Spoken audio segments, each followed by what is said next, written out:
Hi hello everyone, welcome back to hobbies of Shubha channel. Last ವಿಡಿಯೋದಲ್ಲಿ ನಾನು ನಮ್ಮ ತಂಗಿ ಮದುವೆ ದೇವತಾ ಕಾರ್ಯದಲ್ಲಿ ನಡೀತಕ್ಕಂಥ ಎಲ್ಲ ಶಾಸ್ತ್ರಗಳನ್ನು ಕೂಡ ನಾನಿಲ್ಲಿ ಪೋಸ್ಟ್ ಮಾಡಿದ್ದೆ.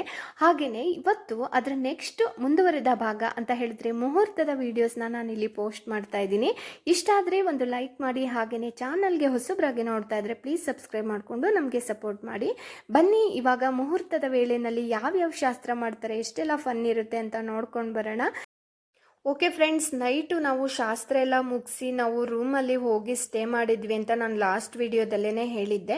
ಇವಾಗ ನೆಕ್ಸ್ಟ್ ಒಂದು 5:30ಗೆ ಎದ್ದು ನಾವಿವಾಗ ಮುಹೂರ್ತಕ್ಕೆ ರೆಡಿ ಆಗ್ತಾ ಇದ್ದೀವಿ.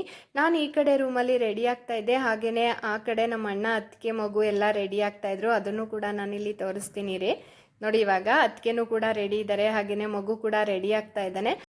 ನಮ್ಮ ಮಕ್ಳಿಬ್ರು ಅಷ್ಟೇ ಒಂದು 5:30ಗೆ ಎದ್ದು ಬೇಗನೆ ರೆಡಿಯಾಗಿದ್ರು. ನೋಡಿ, ಎಲ್ಲ ರೂಮ್ಸ್ಗಳಿಗೂ ಕೂಡ ನಂಬರ್ ಕೊಟ್ಟಿದ್ದಾರೆ. ನಾವು ಉಳ್ಕೊಂಡಿದ್ದಂತಹ ರೂಮ್ ನಂಬರು 103ನಲ್ಲಿ ಉಳ್ಕೊಂಡಿದ್ವಿ. ಅಣ್ಣ ಅವರು 102ನಲ್ಲಿ ಉಳ್ಕೊಂಡಿದ್ರು. ನೋಡಿ, ಮಕ್ಕಳಂತೂ ಎಷ್ಟು ಖುಷಿಯಾಗಿ ರೆಡಿಯಾಗಿದ್ದಾರೆ ಅಂತ ಮದುವೆಗೆ. ಇವಾಗ ಹೊರಟಿದ್ದೀವಿ ನಾವು ಚೌಟ್ರಿ ಕಡೆಗೆ. ನಾನಂತೂ ಯಾವುದೇ ಫಂಕ್ಷನ್ ಆದ್ರೂ ಅಷ್ಟೇ ತುಂಬ ನ್ಯಾಚುರಲ್ ಆಗಿ ರೆಡಿ ಆಗೋದು, ತುಂಬ ಹೆವಿ ಮೇಕಪ್ ಎಲ್ಲ ಮಾಡ್ಕೊಳ್ಳಲ್ಲ. Because I want to be very natural. ನನಗೆ ನ್ಯಾಚುರಲ್ ಆಗಿರೋದು ಅಂದ್ರೇ ತುಂಬ ಇಷ್ಟ ಆಗುತ್ತೆ. ತುಂಬ ಮೇಕಪ್ ಅಂದರೆ ನನಗೆ ಒಂಥರ ಇಷ್ಟ ಆಗಲ್ಲ, ಒಂಥರ ಇರಿಟೇಷನ್ ಆಗುತ್ತೆ.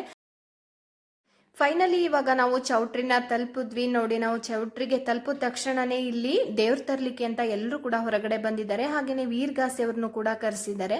ಜೊತೆಗೆ ಈ ಒಂದು ದೇವ್ರ ತರೋ ಕಾರ್ಯದ ಜೊತೆಗೆ ಸೋದ್ರ ಮಾವಂಗೆ ಮಡಿಲು ತುಂಬಿಸುವಂತ ಶಾಸ್ತ್ರ ಇರುತ್ತೆ. ಎಲ್ಲವನ್ನು ಕೂಡ ನೀವು ಇವಾಗ ನೋಡಬಹುದು.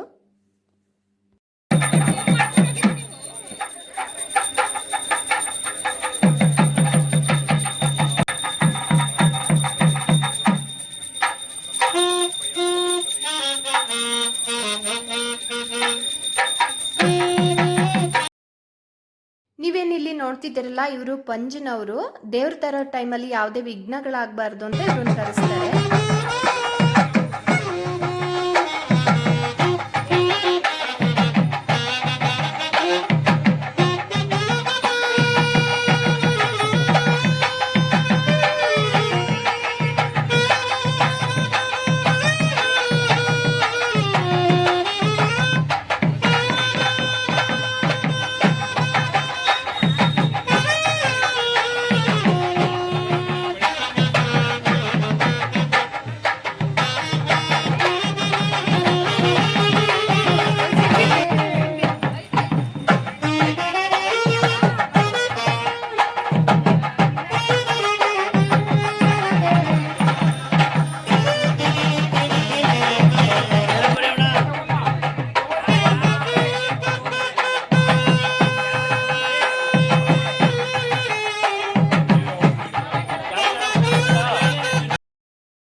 ಹುಡುಗನ ಕಡೆದು ಒಂದು ದೇವರು, ಹಾಗೆಯೇ ಹುಡುಗಿ ಕಡೆದು ಕೂಡ ಒಂದು ಕಳಸ, 2 ಕಳಸಗಳನ್ನ ಹೊರಿಸ್ಕೊಂಡು ಕರ್ಕೊಂಡು ಹೋಗ್ತಾರೆ ಮಕ್ಳುಗಳ ಹತ್ರ.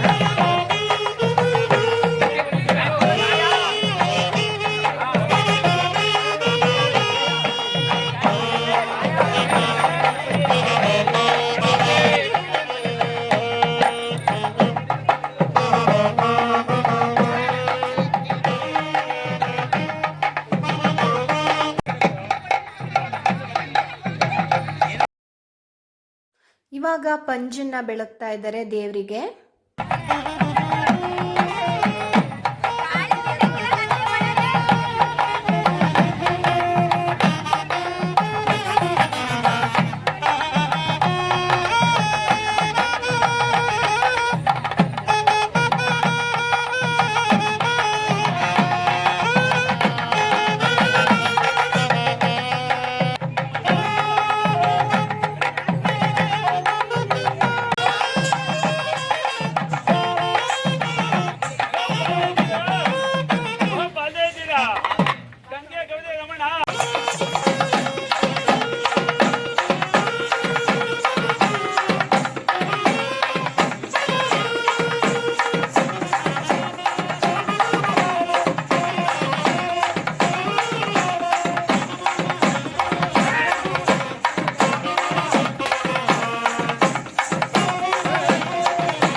ದೇವ್ರು ತರುವಂತಹ ಶಾಸ್ತ್ರ ಮುಗಿದ್ಮೇಲೆ ನಾವಿಲ್ಲಿ ತಿಂಡಿಗೆ ಬಂದಿದ್ದೀವಿ. ತಿಂಡಿಗೆ ಇಡ್ಲಿ, ಸಾಗು, ಚಟ್ನಿ, ಹಾಗೆಯೇ ಉದ್ದಿನ ವಡ ಮತ್ತು ಕೇಸರಿ ಬಾತು, ಪೊಂಗಲ್ಲು ಇಷ್ಟು ಕೂಡ ಅಷ್ಟೇ ರುಚಿಯಾಗಿತ್ತು. ಹುಡುಗ ಮುಹೂರ್ತಕ್ಕೆ ಕೂರೋದ್ಕಿಂತ ಮುಂಚೆ ಹುಡುಗಿಗೆ ಸಂಬಂಧದಲ್ಲಿ ಅಕ್ಕ ಭಾವ ಆಗೋರನ್ನ ಕೂರಿಸಿ ಅವ್ರ ಹತ್ರ ಪೂಜೆ ಮಾಡಿಸ್ತಾರೆ. ಇವರು ನಮ್ಮ ದೊಡ್ಡಮ್ಮನ ಮಗಳು ಅಂದರೆ ಅಕ್ಕ, ಹಾಗೇನೆ ಭಾವ, ಇವರಿಬ್ಬರೂ ಕೂಡ ಪೂಜೆಗೆ ಕೂತಿದ್ರು. ನೆಕ್ಸ್ಟ್ ನಡೀತಾ ಇರುವಂತಹ ಶಾಸ್ತ್ರ, ಹುಡುಗನ್ಗೆ ಇಲ್ಲಿ ಕಂಕಣನ ಕಟ್ತಾ ಇದ್ದಾರೆ. ಅದ್ರ ಜೊತೆಗೇನೆ ಬಾಸಿಂಗನೂ ಕೂಡ ಕಟ್ತಾರೆ. ಐನೋರು ಬಾಸಿಂಗನ ಪೂಜೆ ಮಾಡಿ ಒಂದು 5 ಜನ ಮುತ್ತೈದೆಯರ ಹತ್ರ ಅದನ್ನ ಮುಟ್ಟಿಸಿ ಆಮೇಲೆ ಹುಡುಗನ್ಗೆ ಬಾಸಿಂಗನ ಕಟ್ತಾರೆ. ಈ ಕಡೆ ನೋಡಿ ಕಳಸ ಎಲ್ಲ ರೆಡಿ ಇದೆ. ಕಳಸ ಹಿಡಿದಿರೋರು ನಮ್ಮ ಅಕ್ಕನ ಮಗಳು. ನಾವೆಲ್ಲಿಗೆ ಹೊರಟಿದ್ದೀವಿ ಇವಾಗ ಅಂತ ಹೇಳಿದ್ರೆ, ಹುಡುಗ ಅಂದರೆ ಮದುಮಗನ್ನ ಮೆರವಣಿಗೆನಲ್ಲಿ ಕರ್ಕೊಂಡು ಬರಲಿಕ್ಕೆ ನಾವೆಲ್ಲರೂ ಕೂಡ ಇಲ್ಲಿ ಹೊರಟಿರೋದು. ಹುಡುಗನಿಗೆ ತಂದಿರುವಂತಹ ಒಡವೆಗಳಾಯಿತು, ಹಾಗೆಯೇ ಹುಡುಗಿಯ ಧಾರೆ ಸೀರೆ ಇರುತ್ತಲ್ಲ ಅದು ಎಲ್ಲವನ್ನು ಕೂಡ ಹುಡುಗನ ಕಡೆಯವ್ರಿಗೆ ಕೊಟ್ಟು ಅಲ್ಲಿ ಪೂಜೆ ಮಾಡಿಸ್ಕೊಂಡು ಆಮೇಲೆ ನಾವು ವರನ್ನ ಮಂಟಪಕ್ಕೆ ಕರ್ಕೊಂಡು ಬರುವಂಥ ಶಾಸ್ತ್ರ ಇದು.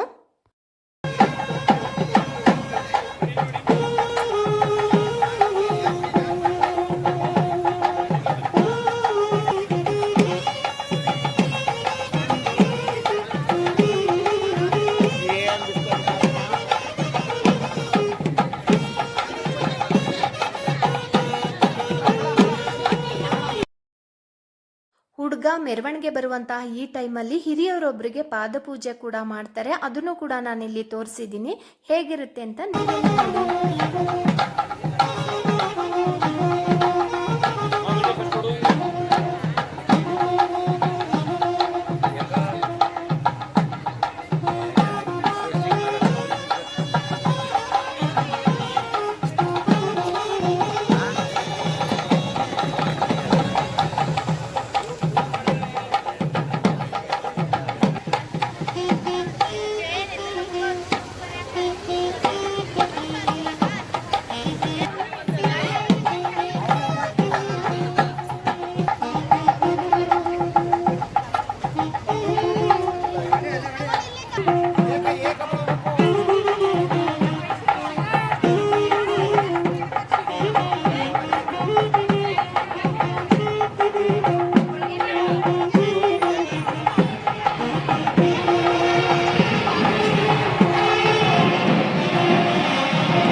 ಈ ಕಡೆ ಹುಡುಗನಿಗೆ ಪಾದಪೂಜೆ ನಡೀತಾ ಇದೆ. ಈ ಕಡೆ ಬ್ರೈಡ್ ರೂಮಲ್ಲಿ ನಮ್ಮ ತಂಗಿ ಅಂತೂ ತುಂಬನೇ ಸಖತ್ತಾಗಿ ರೆಡಿಯಾಗಿದ್ದಾಳೆ. ನೋಡಿ, ನಮ್ಮ ದೃಷ್ಟಿನೇ ಬೀಳುತ್ತೆ, ಅಷ್ಟು ಸುಂದರವಾಗಿ ಕಾಣಿಸ್ತಾ ಇದ್ದಾಳೆ.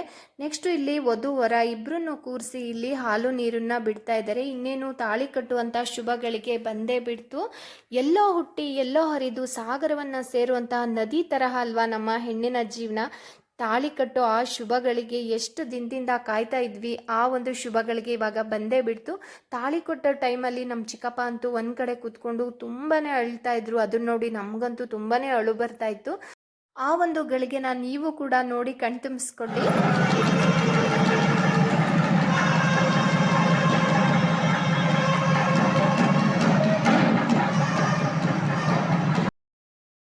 ಇವತ್ತಿನ ಈ ಒಂದು ಮದುವೆಯ ವ್ಲಾಗ್ ಇಷ್ಟ ಆಗಿದ್ರೆ ಪ್ಲೀಸ್ ಒಂದು ಲೈಕ್ ಮಾಡಿ, ಹಾಗೆಯೇ ಚಾನಲ್ಗೆ ಹೊಸಬ್ರಾಗಿ ನೋಡ್ತಾ ಇದ್ರೆ ಸಬ್ಸ್ಕ್ರೈಬ್ ಮಾಡ್ಕೊಳ್ಳಿ. Thank you.